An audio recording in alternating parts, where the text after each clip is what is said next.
Hey toy fans, Aaron here. Sorry, it's been a while, hasn't it? Getting back into it though, today taking a look at the Phantom Attack Shuttle. This is from the Star Wars Rebels line and released back in 2014. Quick look at the packaging, shows you of course the Star Wars Rebels branding on the top right corner.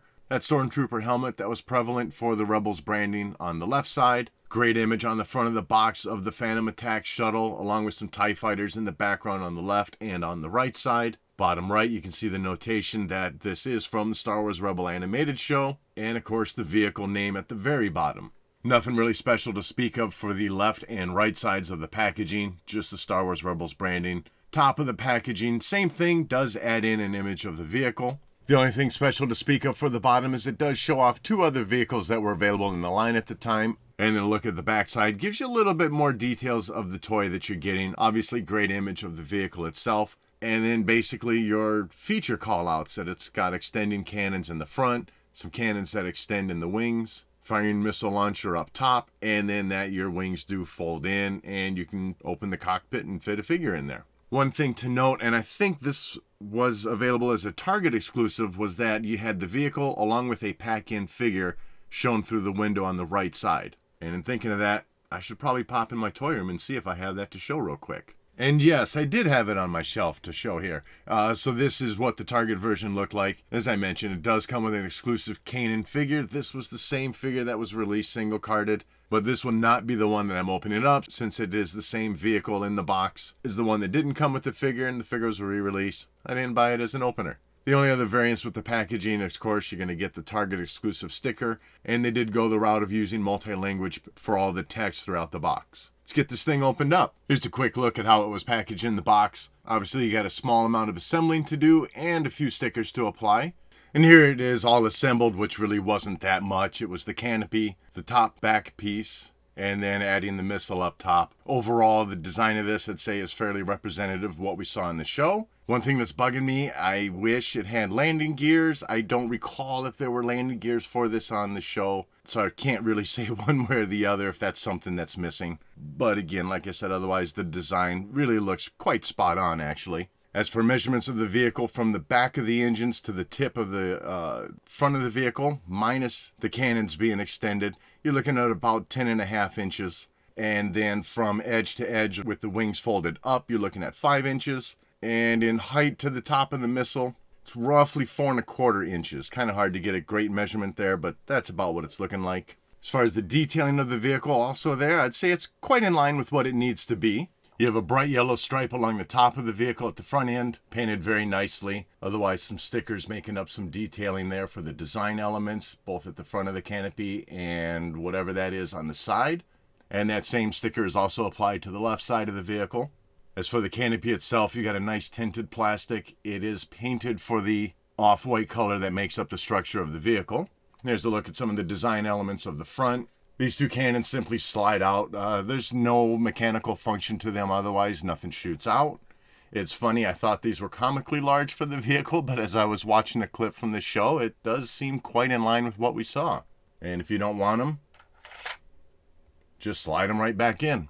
Looking at the wings on the side of the body, it really is just panel detailing that makes up the bulk of what you're seeing for some design elements.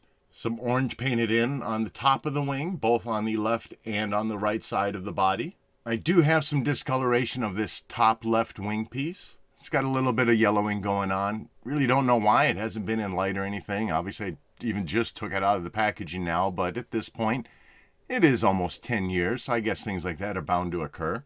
And a look at the back of the vehicle. Gray panel detailing.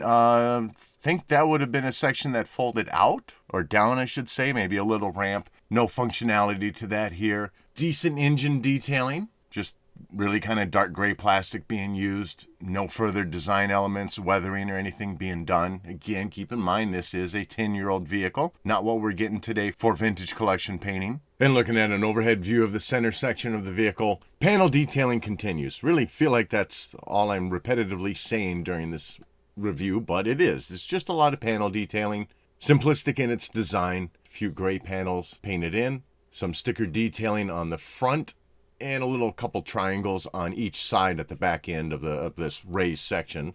Closer look at the missile on top. Again, decent detailing. This is a toy after all. I'm not looking for anything remarkable. Yellow button on top does shoot out the missile. That's the only firing piece on this vehicle. It does have a nice little spring action to it. Bottom of the vehicle, not much happening. Again, more panel detailing. Some gray color of the plastic that actually comes through from what you see when the wings are unfolded. And I'll do that here in just a moment. Opening the wings is pretty simple. Just give a little lift and it snaps out of the locking clips there. And there is that little two-fold hinge system so that it wraps tightly against the side of the body. And of course, as you see it here with the wings fully extended down, again, design still looks great. You do have these sliding cannons on the edges of the wings. You manually slide those out. So there you got to look at that with those showing. Otherwise, it is just panel detailing making up the rest of the design elements on the inside of the wing. Little change in color here for the plastic, some dark grays, lighter grays, and a little in between there. And along the bottom side in that compartment, you got a fair amount of engine detailing being done also. Certainly gives some added dimension to the vehicle. And then you got a forward opening canopy.